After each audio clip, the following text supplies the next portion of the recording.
Too many orders. The Blackwood Arms was always packed, especially on Saturdays. Lately, something had felt off. Devon, the head chef, had been acting strange. Once reliable, he had grown quiet, erratic. His muttering had grown louder. That night, the orders came faster than ever, piling up. Harry, the manager, ran back and forth, trying to keep the chaos under control. Table 12 needs their drinks.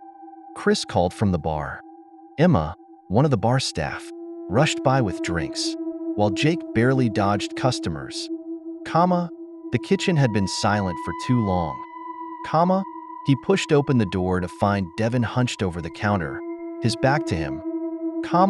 It wasn't the heat that bothered him. It was the smell. Metallic. Blood? Devon? Harry's voice trembled. Devon muttered under his breath, barely audible. Too many orders? They just keep coming.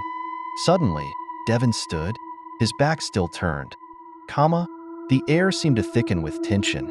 Then, without warning, he spun around, holding a butcher's knife. Let's get creative, he whispered, eyes wild. The first scream came from the back. One of the kitchen staff was lying in a pool of blood, a knife in his chest. He stumbled back into the pub. Chris.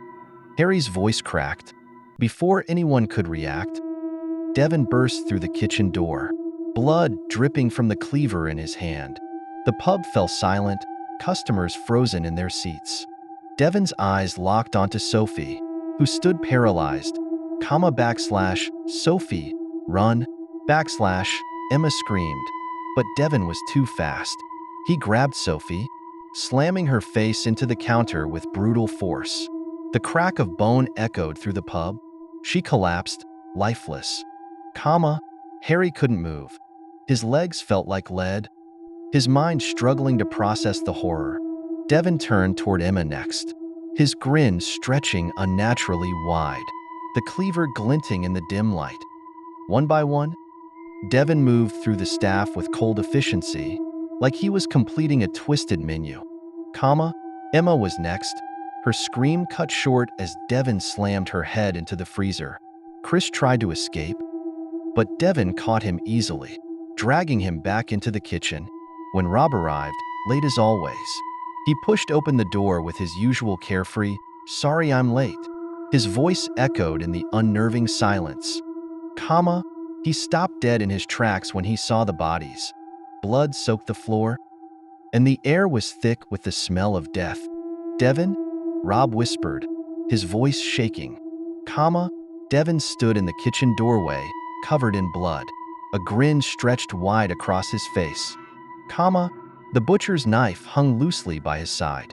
"Too many orders," Devon said softly, stepping forward.